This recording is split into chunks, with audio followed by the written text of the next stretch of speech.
Shalom. Shalom. Haleluya. Mari kita tepuk tangan bagi Allah sayang luar biasa. Terima kasih Tuhan buat anugerah-Mu yang luar biasa bagi setiap kami. Terima kasih anugerah-Mu berkala selama-lamanya bagi setiap yang masih hidup. Terima kasih Tuhan. Haleluya. Haleluya. Terpujilah nama Tuhan Yesus. Pagi hari ini kami datang kepadamu Tuhan. Kami mau menyembah Engkau, kami mau meninggikan Engkau, kami mau mendengarkan suara-Mu, kami mau Engkau bertahta dalam setiap hati kami. Bahkan setiap apa yang kami naikkan kepadamu pada pagi hari ini Tuhan, biarlah perkenan-Mu yang kami rindukan terjadi buat setiap kami. Berkati buat setiap anak-anak-Mu yang pagi hari ini Tuhan, baik yang onsite maupun yang online, dimanapun mereka berada saat ini. Tuhan lawan, Tuhan jamah, Tuhan urapi. Kami bersyukur karena anugerah Tuhan yang boleh membawa setiap kami untuk datang kepada Tuhan. Karena kami percaya kami ada di tempat ini bukan karena kebiasaan setiap hari minggu kami beribadah kepada Tuhan, tapi karena kerinduan kami yang besar untuk bertemu dengan Tuhan. Dan Tuhan yang menarik kami untuk datang kepadamu pagi hari ini. Ini hati kami, ini hidup kami Tuhan. Mari berkaryalah dalam setiap hidup kami Tuhan. Terpujilah nama-Mu Tuhan Yesus. Yang lemah Engkau kuatkan, yang sakit Engkau sembuhkan, yang tertutup jalan mari buka jalan. Bahkan buat jalan bagi mereka yang sudah putus asa. Penghiburan yang besar datang kepada mereka. Dalam nama Yesus. Anugerah-Mu kekal untuk selama-lamanya bagi kami. Karena kami tahu sekarang Allah turut bekerja dalam segala hal untuk mendatangkan kebaikan bagi setiap kami yang masih hidup. Sesuai dengan apa yang Tuhan rencanakan dalam setiap hidup kami. Terima kasih Bapa di surga. Terima kasih Tuhan Yesus. Semua yang baik, semua yang terbaik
hanya karena anugerah-Mu.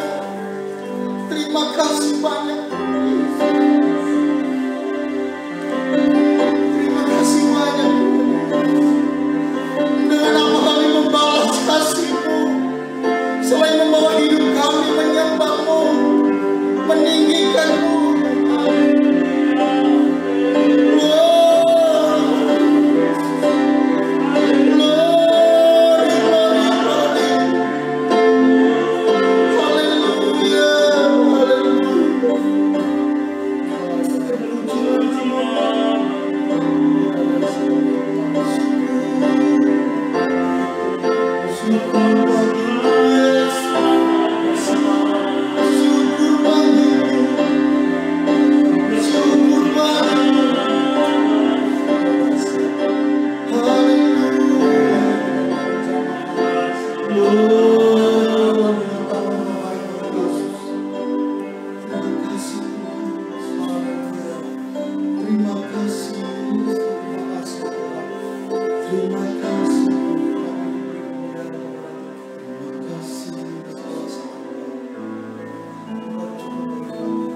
Saya minta semua bangkit ke sana.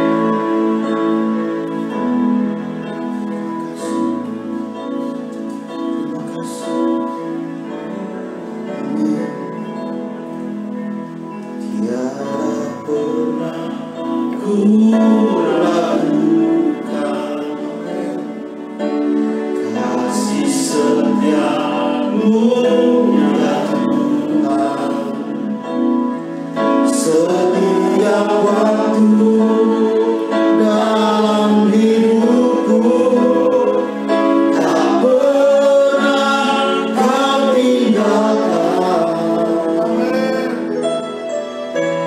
Meski langit tanpa suram, awan gelap pun menghadang, hadapi badai, lewati gelombang, tak pernah Kau tinggalkan diriku.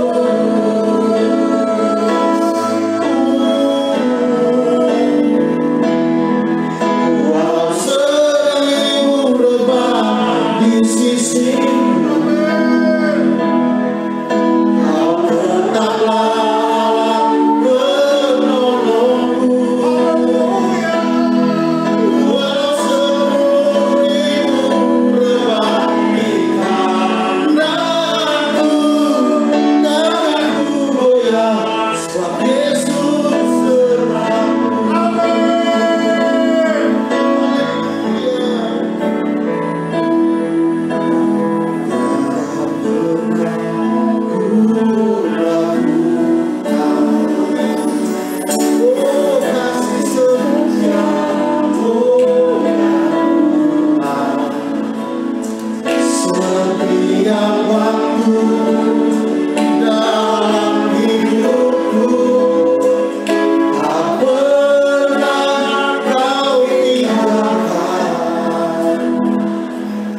Engkau Tuhan Raja yang tak ada bandingannya.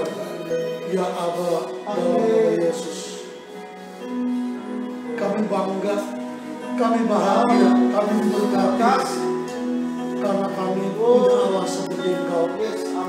Karena kami yang tidak layak dipandang layak, kami yang ada di comberan diangkat menjadi anak raja. Itu sebab mata kami, muka kami, wajah kami terangkat memandang kepada kemuliaan yang sedang Engkau kerjakan di bangsa kami, di negeri kami, bahkan di antara gereja Tuhan, di dalam segala situasi yang dialami pasca pandemi ini. Tuhan, ada banyak kesulitan, tetapi dengan iman kami memandang. Itu semua kami berkata sekaligus 1.000 rebah, 10.000 di sebelah kanan kami tidak goyah. Cuma karena satu alasan, karena Engkau beserta kami. Haleluya. Terima kasih Tuhan Yesus. Biarkan siang ini ketika kami bersama-sama menyembah Tuhan, membangun altar-Mu, tahta-Mu, Tuhan berkenan datang, berkenan hadir, dengan kebaikan-Mu sekali lagi. Biar setiap kami yang hadir, baik ibadah di sini maupun di online, bahkan di mana tempat orang-orang menyembah-Mu dalam roh dan kebenaran, Tuhan nyatakan kebaikan-Mu seperti Engkau menyatakannya kepada kami pada waktu yang lalu, bahkan lebih lagi di depan. Kami akan lebih dari pemenang. Karena itu kami berdoa di dalam nama Yesus, setiap bagian firman Tuhan hari ini menggerakkan kami untuk tegak berdiri, karena Kau di depan dan menuju maju ke depan. Dalam nama Yesus, sama-sama katakan amin. Haleluya.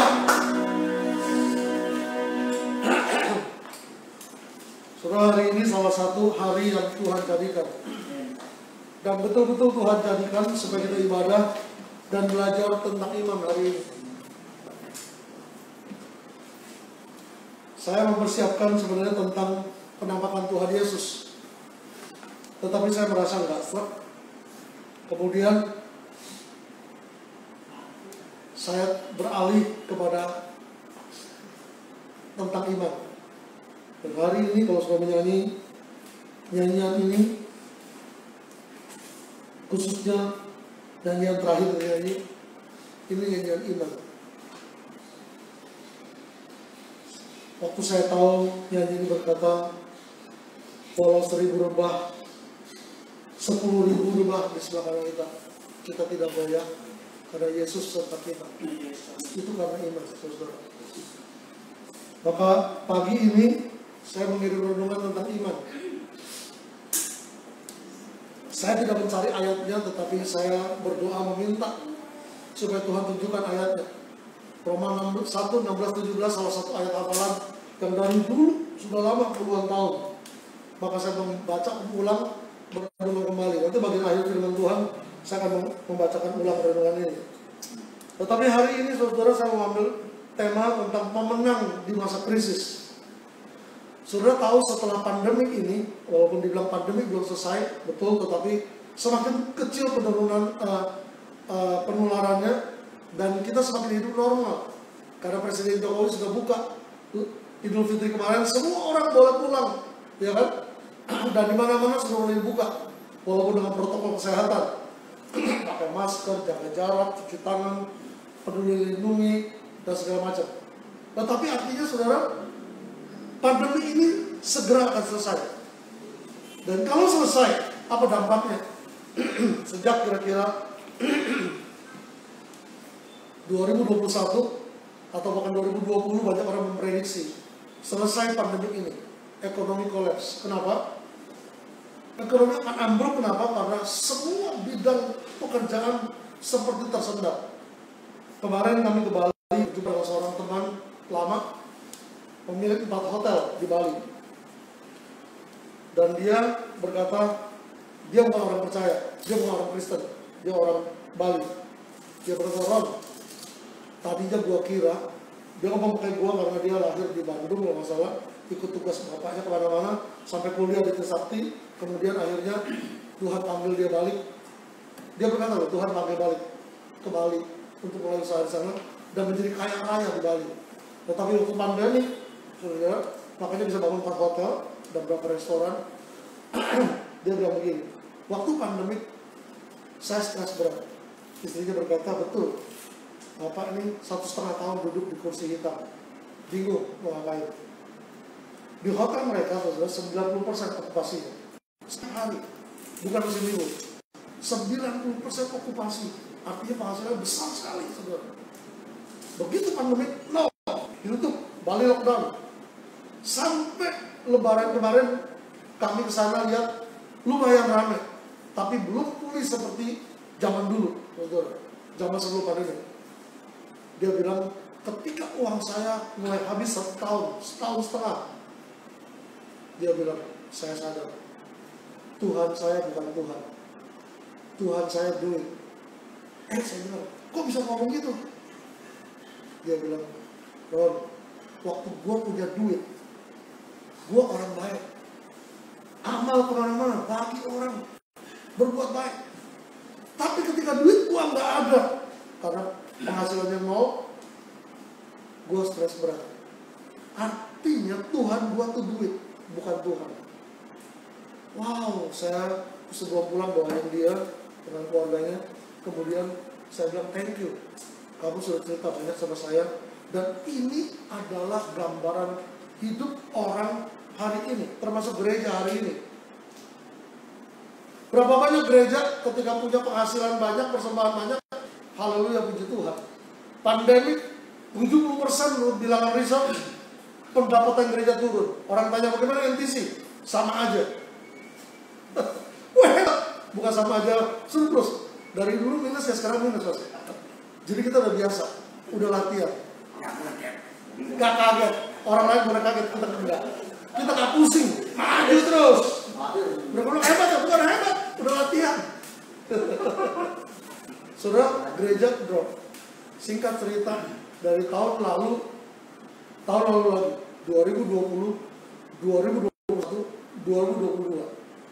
Saya ngomong ini karena di media sosial ada PGI, PGLI, PGPI, 3 aras besar gereja menerima dana bansos BOTI dari gubernur, dari DKI Pemprov.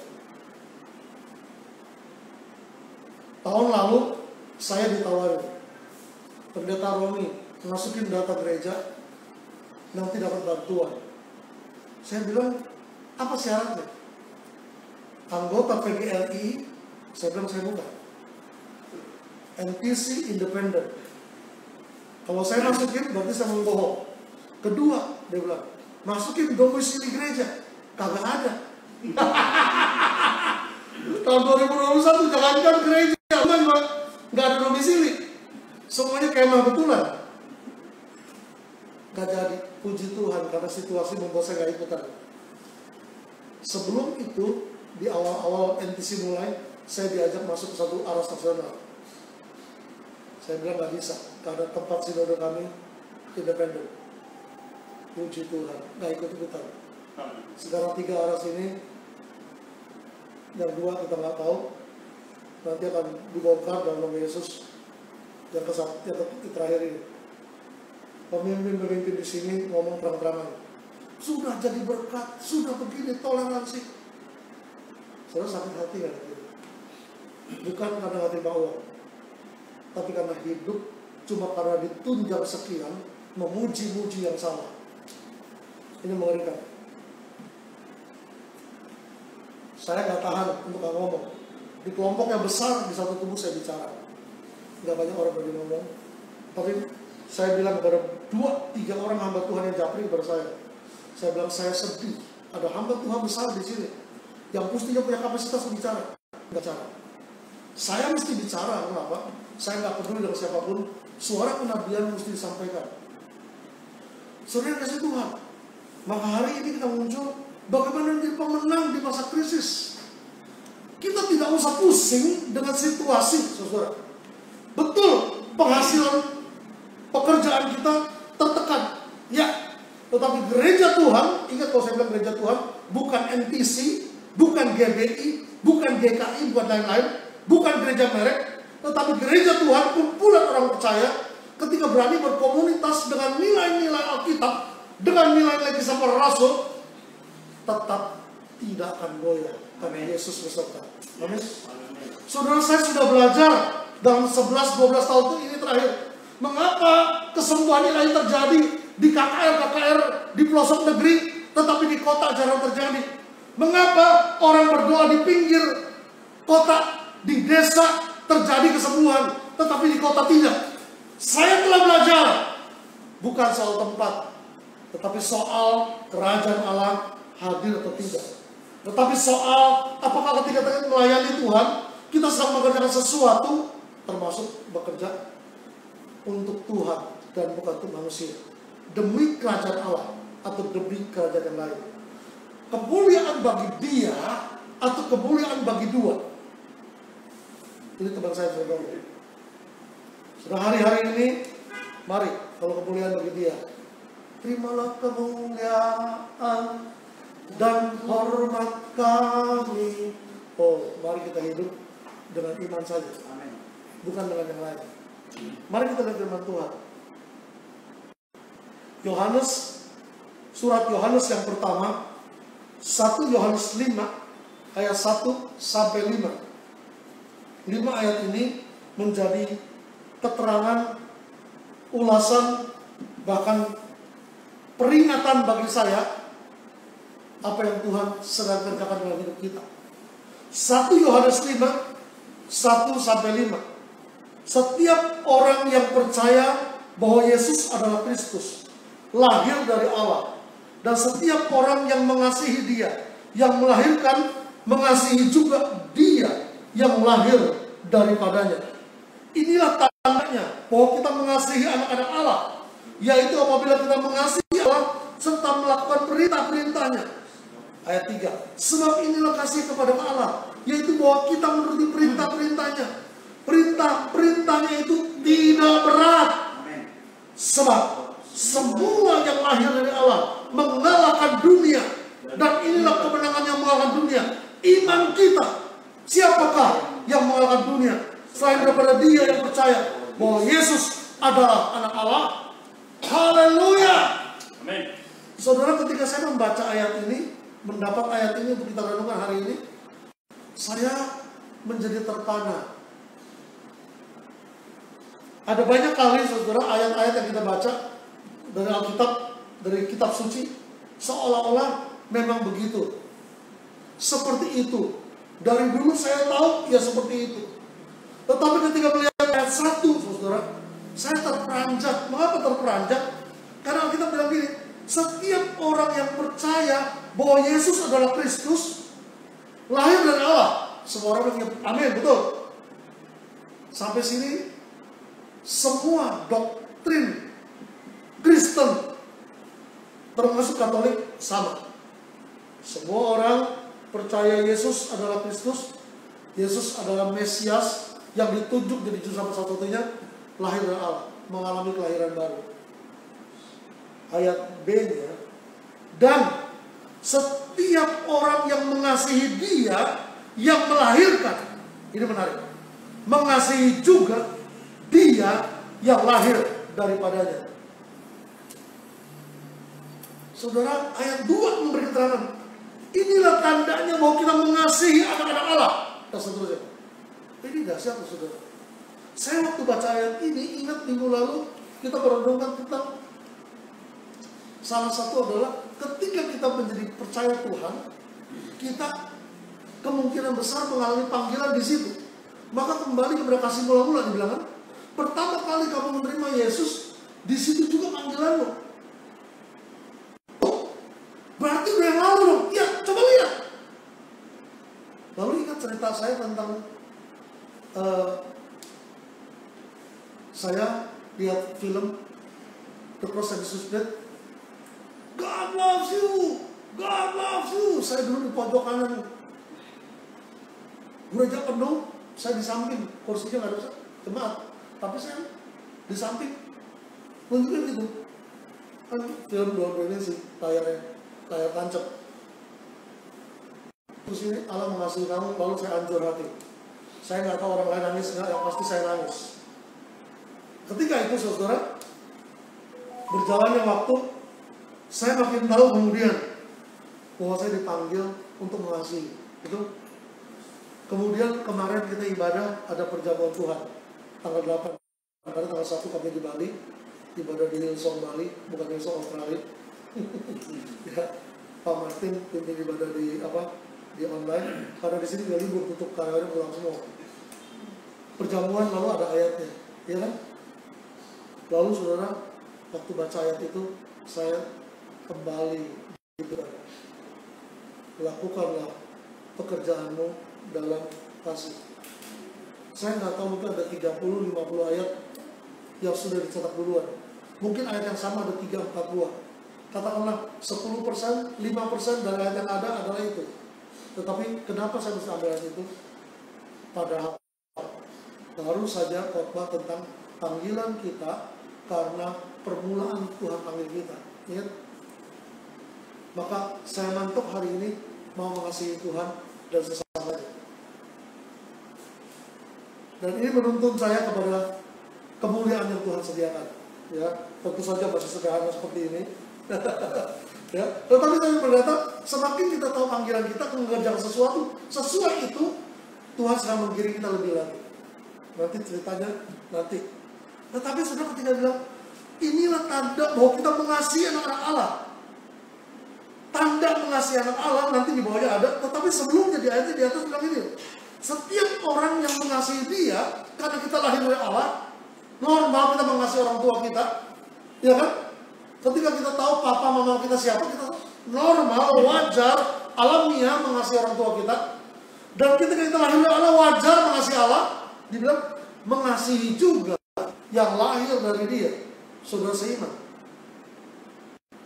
Saudara, hari ini kita mau belajar tentang menang dalam krisis. Permulaan ikut Tuhan Yesus adalah kita menjadi lahir dari Allah karena kasih karunia, ya kan? Lalu kita mengasihi Tuhan dan mengasihi Dia yang melahirkan, mengasihi juga Dia yang lahir daripadanya.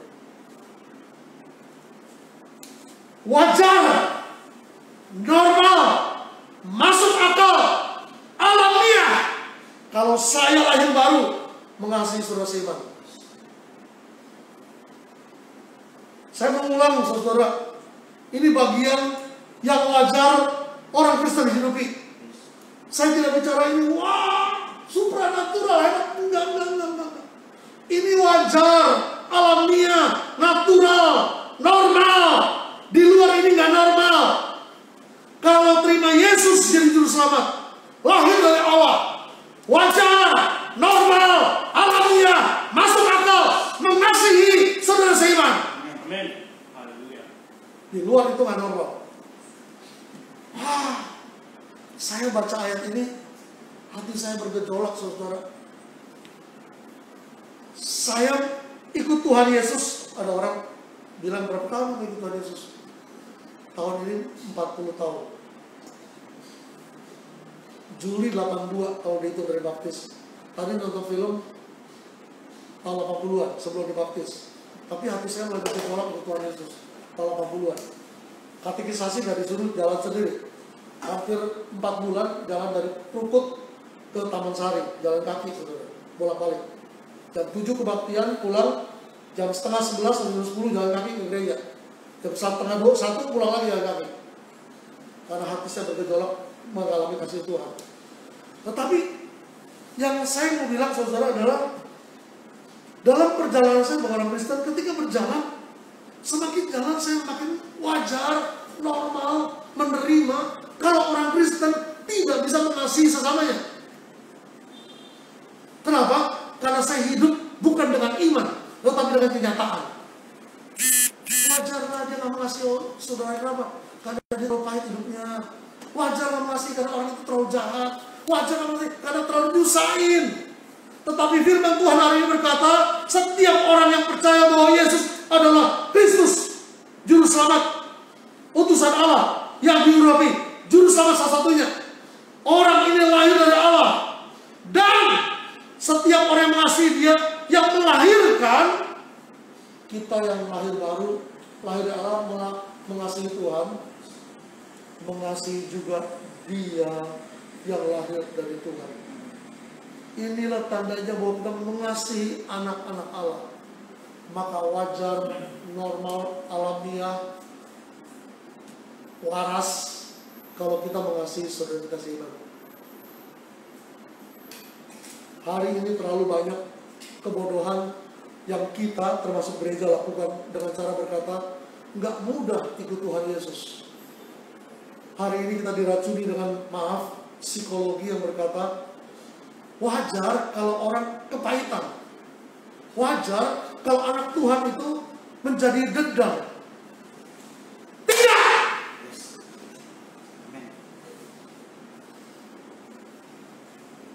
Nggak wajar. Yang wajar, saya lahir baru.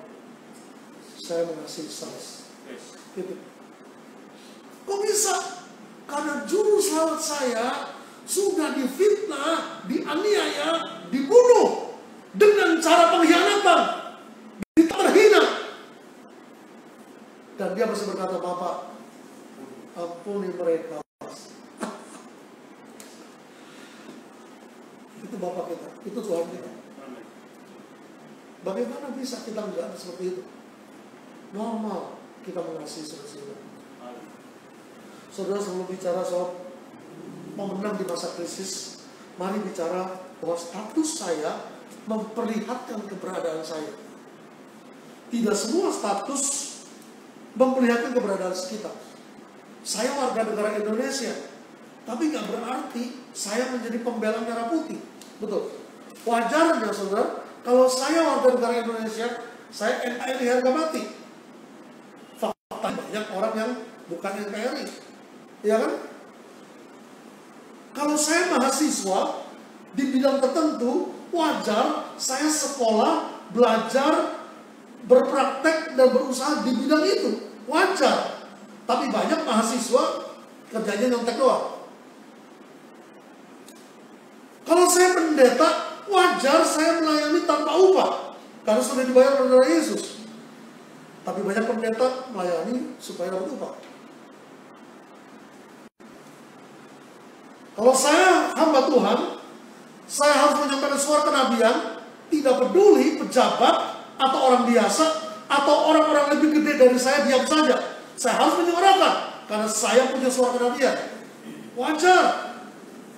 Tapi banyak orang tidak mau wajar dan berkata itu normal. Orang berkata kalau orang gila banyak, maka orang normal jadi orang gila. Kalau kebodohan, kesalahan, dosa diulang, maka yang benar jadi nggak benar. Kita harus menentukan di mana kita berdiri. Waktu pemilu 2019, saya berteriak dengan lantang, memang gereja tidak boleh berpolitik praktis, tidak boleh menentukan pilihan di mimbar, betul. Tetapi jelas saya berkata kita mesti berdiri antara kebenaran kesalahan, antara kejujuran dan pembodohan. Pilihannya jelas, saudara. Hari ini sama. Kalau ada dua yang nasionalis, yang NKRI, kita tidak boleh menjorokkan yang mana kiri atau kanan. Tapi kalau ada dua, yang satu benar, yang satu salah, gereja Tuhan harus menentukan di mana dia berdiri.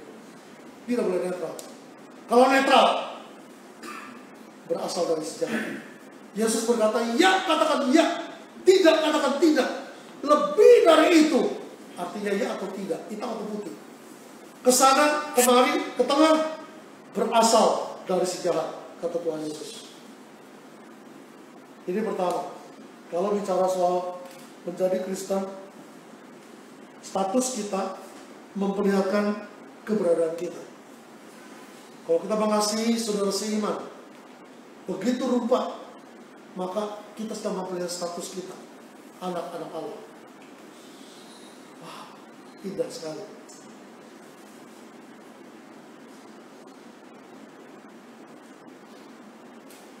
Ini sama dengan seperti waktu Petrus mengaku Yesus Mesias di dalam Matius 16:18. Jadi orang Kristen karena percaya lahir baru, maka dia bisa mengasihi sesama, mampu mengasihi sesama. Jangan selalu bilang kita yang penting mau saja, Tuhan mampukan. Tidak, Tuhan sudah beri kemampuan dengan Roh-Nya tinggal di kita. Kita memilih, memutuskan mau atau tidak mau. Pasti mau. Orang berkata hari-hari ini jahat, bahkan di gereja kasih menjadi dingin. Saya tidak peduli. Itu betul. Seluruh dunia kasihnya menjadi dingin. Seluruh dunia hari-hari ini jahat. Terjemahan yang saya suka bilang hari-hari ini liar, nggak ada aturan. Tetapi gereja Tuhan yang sejati, anak-anak Tuhan yang lahir baru, dia berkata situasi ini tidak akan mengurangi kita untuk mengasihi sama kita seiman. Amin. Maka komunitas perjanjian baru, orang-orang yang berani berkomunitas akan berani bertolong-tolongan seperti kisah para rasul menulis. Maka saya percaya kesatuan tubuh Kristus menjadi dasar kekuatan besar untuk melawan apapun yang ada di dunia ini. Apapun. Karena dia sedang berjalan menurut apa yang Tuhan mau. Yang kedua, mengasihi Allah dan sesama anak-anak lain. Ya tadi ayat 2 ayat 3 saya sudah singgung rupanya. Ya karena terlalu semangat, teks suka kelupaan. Tetapi saudara mesti ingat bahwa kita kalau berkata mengasihi Tuhan, nggak pernah Tuhan bilang, ya sudah mengasihi aku, titik. Hiduplah di awan-awan, lupakan yang lain. Yang penting mengasihi Tuhan. Banyak orang bilang kata, saya mengasihi Tuhan, tapi melupakan yang lain. Ada orang bilang, uang yang mestinya saya pakai untuk merawat orang tua saya berikan kepada baik Allah. Jadi kamu boleh berkata kewajiban memelihara orang tua tinggalkan karena sudah memberikan persembahan kepada Tuhan. Yesus berkata tidak demikian. Orang berkata perpuluhan mesti untuk rumah Tuhan. Rumah Tuhan yang mana? Apakah di rumahmu bukan rumah Tuhan? Perpuluhan untuk di mana rumah Tuhan ada. Kalau orang tuamu butuh, berikan. Gereja di mana? Itu salah satu rumah Tuhan. Kalau kita menjadi bodoh dan membuat doktrin aturan berkata perpuluhan, dulu saya berkata sama saudara. Kalau perpuluhan itu ada ke gereja di mana kamu ibadah. Oke, puji Tuhan. Kalau kamu menjalankan kewajibanmu sehari-hari ke rumah Tuhan atau tempat kamu ibadah. Kalau enggak gimana? Berikan kepada orang yang butuh. Kalau selalu baca Alkitab, ini kata pendeta Daniel Alexander, dan saya terkejut. Saya baru baca kayak sekitar 2-3 tahun lalu. Dia berkata, semua ayat di dalam perpuluhan, semua ayat perpuluhan tentang perpuluhan di dalam Alkitab bicara tentang untuk makan. Artinya, kalau orang tuamu nggak ada makan, perpuluhanmu bisa kasih situ. Tetapi ingat, uangmu yang masih banyak, jangan dipakai yang lain. Ya kan? Saya uang pas-pasan, gaji cuma 3 juta, 4 juta UMR, per bulan pada 300.000, habis dong untuk Tuhan. Padahal kamu bisa bagi juga untuk orang tuamu. Lalu hidup saya gimana? Ya pas-pasan dengan ini. Saya nggak mau banyak lebar ini, saudara. Boleh diskusi, caranya gimana? Baca kita banyak-banyak, kalau kita ngomong. Jangan pakai pikiran sendiri. Semua yang dibilang untuk gereja lokal, pikiran sendiri, nggak ada di Alkitab. Ingat kita gereja perjanjian baru. Ingat kita gereja tanpa denominasi. Ingat kita gereja tanpa merek. Gak penting gereja kita ada gak ada. Yang penting tubuh Kristus ada. Maka kalau sudah lihat Yohanes 21, salah satu bagian menamakan Tuhan Yesus yang penting di pantai Danau Tiberias. Minggu lalu saya gak sampai bagian ini. Dikatakan, Simon anak Yohanes, kau mengasihi aku? Ya. gembalakan dombaku. Mengasihi aku, gembalakan dombaku. Wah, artinya setiap kali berkata mengasihi Tuhan, direfleksikan. Dia bilang dalam terjemahan Reterok, apa kau mengasihi aku? Benar Tuhan, kau mengasihi aku, mengasihi engkau. Yohanes 21:15-17. Gembalakan domba-dombaku. Terjemahan Letterlocknya, hurufnya, beri makan anak-anak dombaku. Ayat 16, engkau tahu aku mengasihi engkau. Kata Yesus, gembalakan domba-dombaku. Letterlocknya, peliharalah domba-dombaku. Ayat 17, aku mengasihi engkau. Kata Yesus, gembalakan domba-dombaku. Letterlocknya, beri makan domba-dombaku. Kalau mengasihi Tuhan, mesti kasih makan, mesti pelihara, mesti peduli sama domba-dombanya Tuhan. Itu tugas pendeta? Bukan. Itu tugas Petrus? Bukan. Kalau tugas Petrus, dia suratnya di sisi hanya untuk Petrus, hanya spesial. Tetapi ditulis di Alkitab. Setiap kita yang baca, dengar baik apa yang Tuhan bilang. Yang terakhir, ketiga, ini baru kita masuk ke tema kita. Kemenangan karena beriman, karena percaya. Waduh, kita beriman, menang karena percaya ketika sadar keberadaan kita dan kewajaran yang mesti kita kerjakan. Saya ulang, saudara. Kita beriman, menang atas segala sesuatu di masa krisis sekalipun, diawali dengan kesadaran akan status kita dan keberadaan di mana kita wajar menghidupinya. Itu mengasihi sesama. Maka ayat yang ketiga ini berkata 1 Yohanes 5 ayat 4-5. Sebab semua yang lahir dari Allah mengalahkan dunia. Dan inilah kemenangan yang mengalahkan dunia, iman kita. Siapakah yang mengalahkan dunia selain daripada dia yang percaya bahwa Yesus adalah Allah? Saudara, dibilang kemenangan kita, iman kita. Iman apa? Iman bahwa kita percaya kepada Yesus adalah putra Allah. Ini basic, dasar, dan jurus satu-satunya, saudara. Jurus mirip orang bilang obat dewa, bisa untuk semua, ya kan? Kenapa begitu? Karena kalau orang sadar dia bisa, dia percaya Yesus adalah Allah, maka dia bisa mengalahkan dunia. Siapa dia? Kita. Ada di sini orang nggak percaya? Mari datang kepada Tuhan Yesus. Kalau percaya Yesus, saudara saya adalah orang yang mengalahkan dunia. Saudara, tahun 95, bulan Juni, saya masih di Jambi.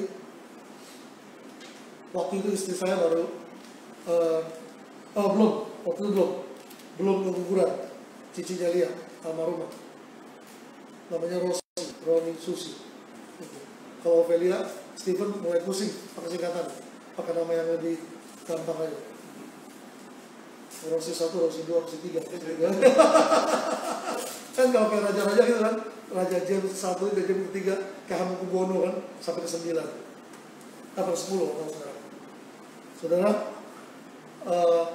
waktu itu mungkin sekitar awal tahun, surat dari gereja Taman Sari datang dari majelis supaya saya pulang ke Jakarta untuk kembali melayani untuk mulai melayani di Jakarta, karena saya dibeasiswa oleh gereja, sekolah, lalu praktek setahun, lalu perpanjang setahun karena nggak ada hamba Tuhan di sini, lalu kemudian dipanggil pulang.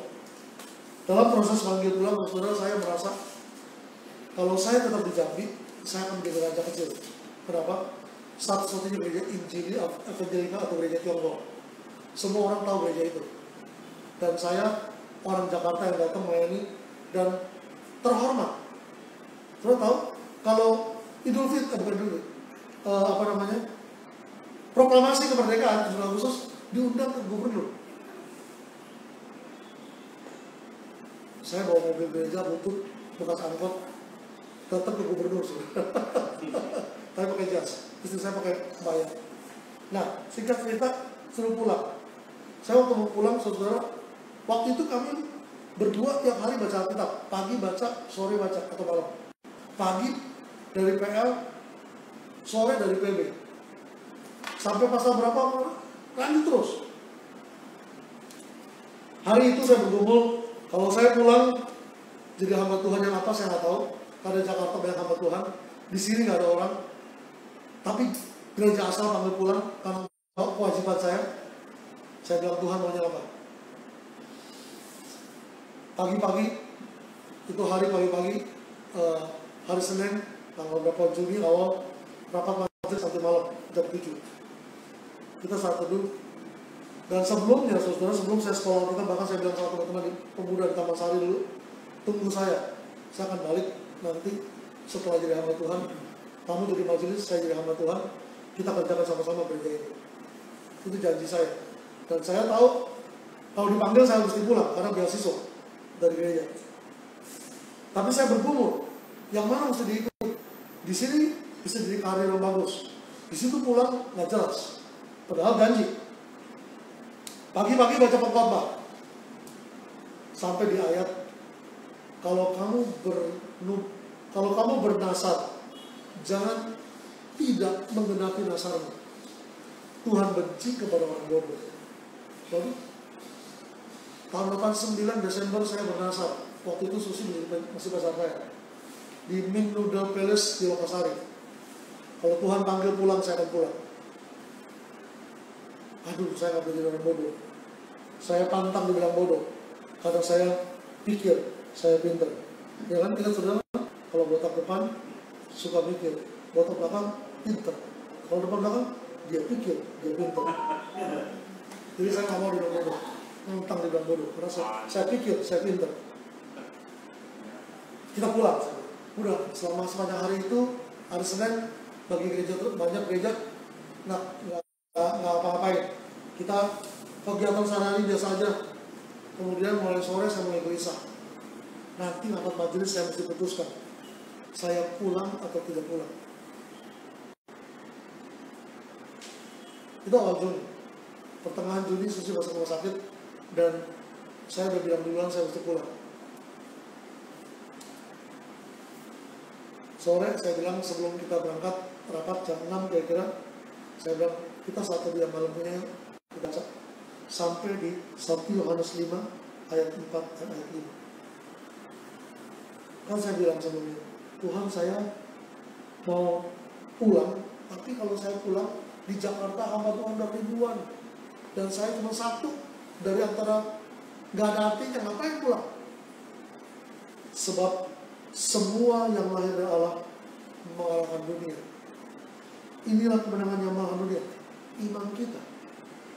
Siapa yang mengalahkan dunia? Selain daripada dia yang percaya Yesus adalah anak Allah.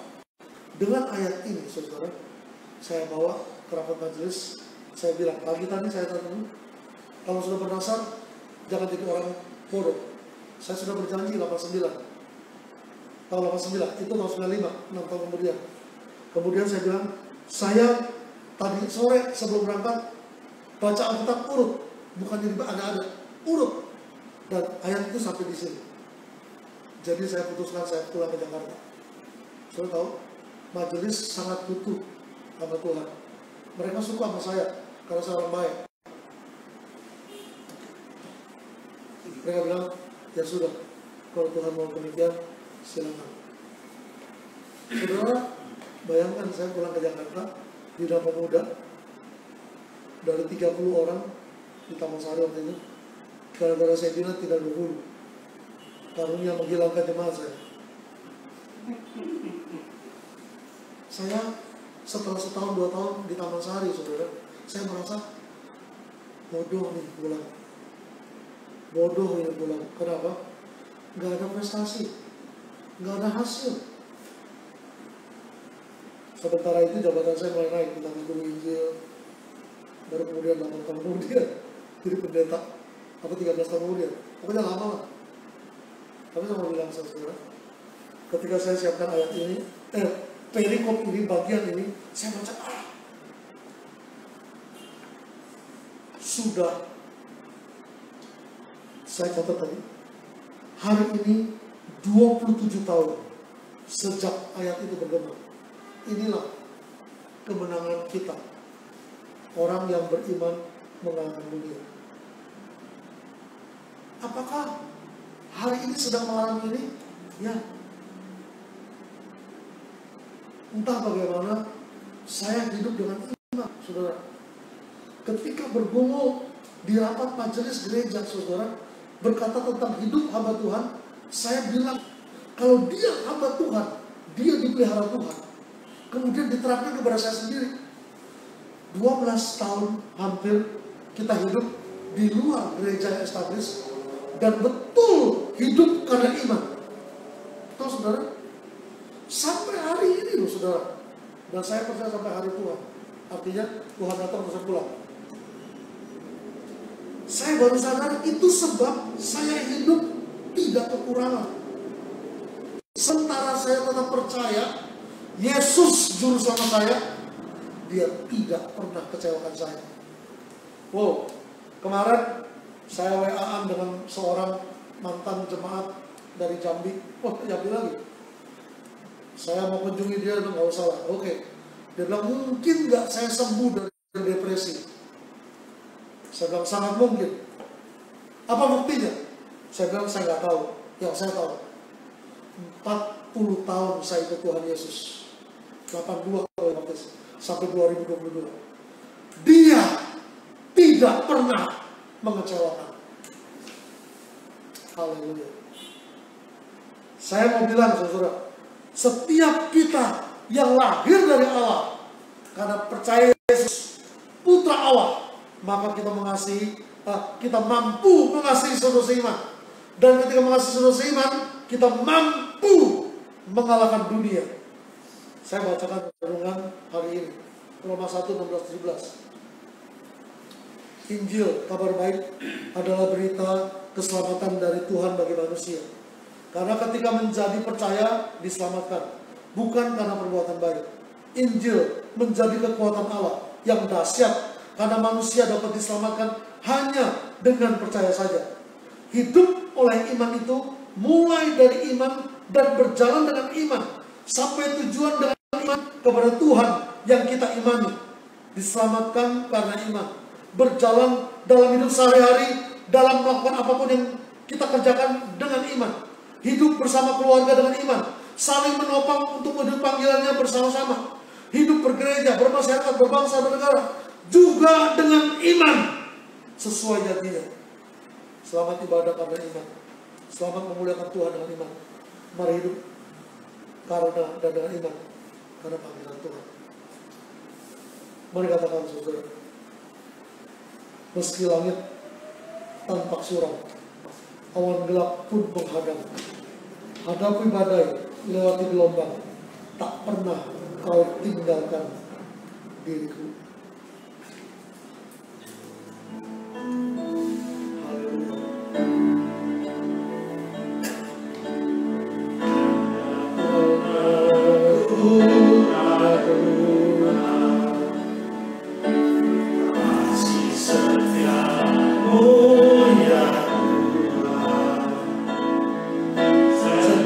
Setiap waktu dalam hidupku, tak pernah kau tinggalkan.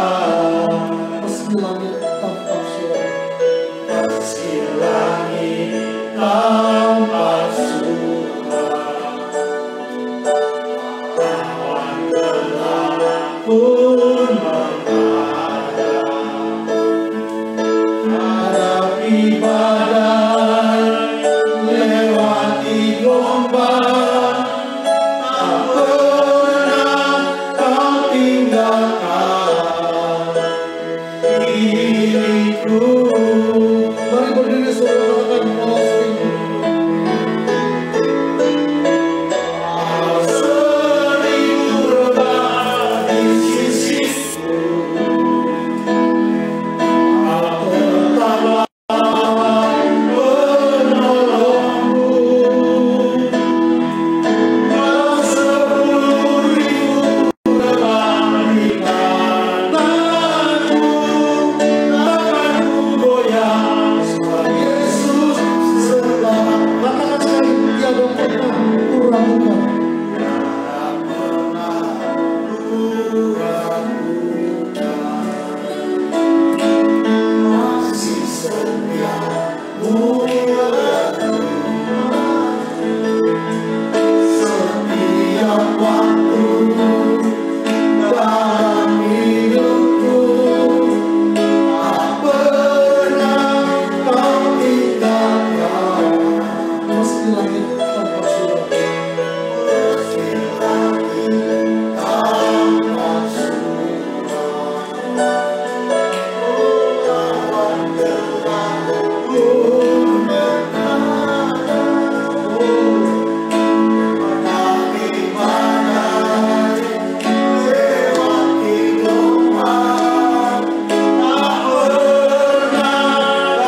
Semua yang lahir dari Allah mengalahkan dunia. Dan inilah kemenangan yang mengalahkan dunia. Iman kita. Siapakah yang mengalahkan dunia selain daripada dia yang percaya bahwa Yesus adalah anak Allah? Oh, haleluya.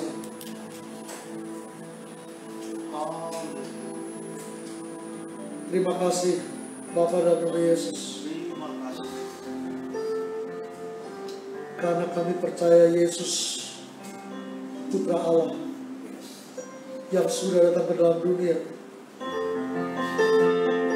untuk mati di salib menggantikan, maka kami diselamatkan. Kami dilahirkan oleh Allah menjadi ciptaan baru. Dan sekarang kami tahu, kami yang lahir dari Allah mengasihi Tuhan dan juga mengasihi orang-orang yang lahir dari Tuhan. Saudara kami seiman. Dan sekarang kami tahu, kami yang lahir dari Allah mengalahkan dunia.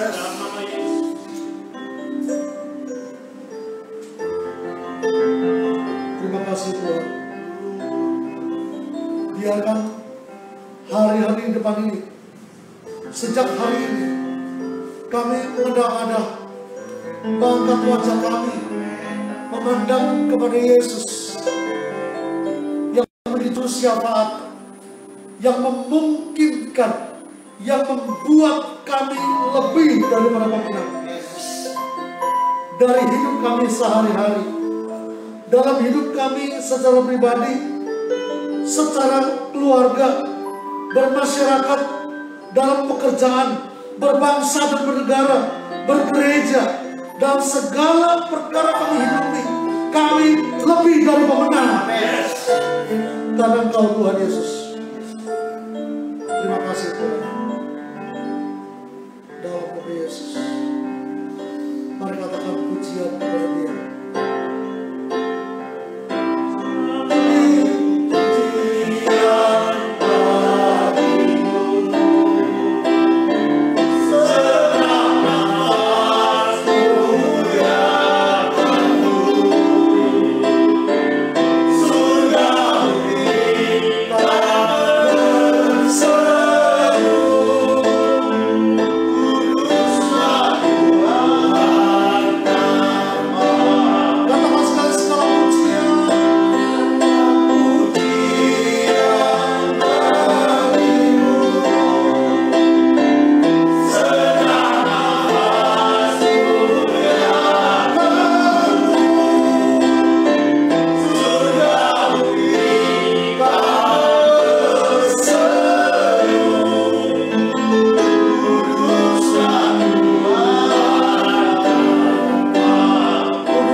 Saudara pulang dengan berkat Tuhan. Karena kita tahu kita telah dilahirkan oleh Allah. Kita mengasihi Dia. Kita mampu mengasihi sesuatu seiman. Kita hidup dari hari ke hari, dari iman kepada iman, dari percaya kepada percaya, sampai kemuliaannya tiba. Diberkatilah hidup secara pribadi, kesehatanmu, kerohanianmu, kejiwaanmu, dan tubuhmu. Kiranya kau dipelihara sempurna sampai pada harinya.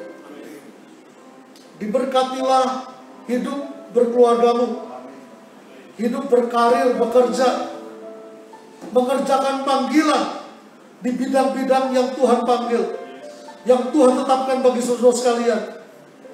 Karena kasih Allah Yesus Kristus yang tidak pernah berubah itu, kasih karunia-Nya, kasih Bapa yang tidak pernah berubah, yang memeluk kita dengan kasih yang ajaib, di dalam penyertaan kuasa Roh Kudus yang menerobos segala ketidakmungkinan menjadi mungkin dan terjadi.